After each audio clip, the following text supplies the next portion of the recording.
નમસ્કાર મિત્રો, વિડીયોમાં તમારું સ્વાગત છે। જી હા મિત્રો, અત્યારે હાલ મોટા અને મહત્વના સમાચાર સામે આવી રહ્યા છે। તો મિત્રો, સમાચારમાં વાત કરીએ તો વડોદરાના મકરપુરા વિસ્તારમાં ઉત્તરાયણની ઉજવણી વચ્ચે એક ભયાનક અને ખૂની ઘટનાનો સમગ્ર શહેરને હચમચાવી દીધું છે।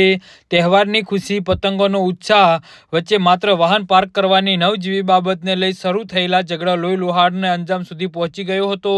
ઉત્તરાયણની આગલી રાતે ઉગ્ર બનેલા આ વિવાદમાં એક યુવકને નિર્દય હત્યા કરવામાં આવી છે।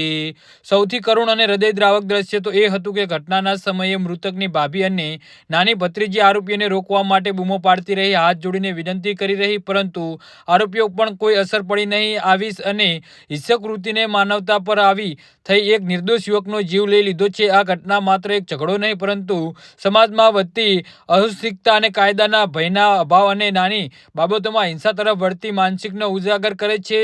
ચાલો જાણીએ આ ખૂની ઘટનાની સંપૂર્ણ વિગત। મકરપુરા વિસ્તારમાં શિવશક્તિનગર સ્થિત જસોદા કોલોનીમાં ઉત્તરાયણની આગલી રાતે આ કરુણ ઘટના બની હતી અને મૃતક અનુપ ગજાનંદ પટેલના ઘરે આજે પિકઅપ વાન પાર્ક કરવામાં આવી હતી અને અનુપે પાર્કિંગ બાબતે વાંધા ઉઠાવતા પાર્ક કરેલી ગાડી ચાવી પોતાની પાસે રાખી લીધી હતી અને આ વાતની જાણ પાડોશમાં રહેતા પિકઅપ વાનના માલિક સુભાષ રામવૃક્ષને યાદવને થતા મામલો તણાવપૂર્ણ બન્યો હતો અને ગુસ્સે ભરાયેલા સુભાષ યાદવે પોતાના ભાઈ અને ભત્રીજાને બોલાવી લીધા હતા અને ત્રણેયને મળીને અનુપ સાથે ઉગ્ર ઝઘડો કર્યો હતો અને ઝઘડો એટલો વધી ગયો કે આરોપીઓએ અનુપ પર ગળદાપાટનો વરસાદ કર્યો હતો અને નજીક આવેલી લોખંડની જાળી સાથે તેનું માથું વારંવાર અથડાવ્યું હતું। ગંભીર ઈજાના કારણે અનુપ લોહી લુહાણ હાલતમાં જમીન પર પડ્યો હતો અને થોડી જ વારમાં ઘટના સ્થળે તેનું મોત નીપજ્યું હતું। જી હા મિત્રો, તો આના વિશે તમારું શું કહેવું છે તો નીચે મારી કમેન્ટ બોક્સમાં જરૂરથી જણાવજો અને અમારી યુટ્યુબ ચેનલને સબસ્ક્રાઇબ કરવાની ભૂલતા નહીં। ધન્યવાદ।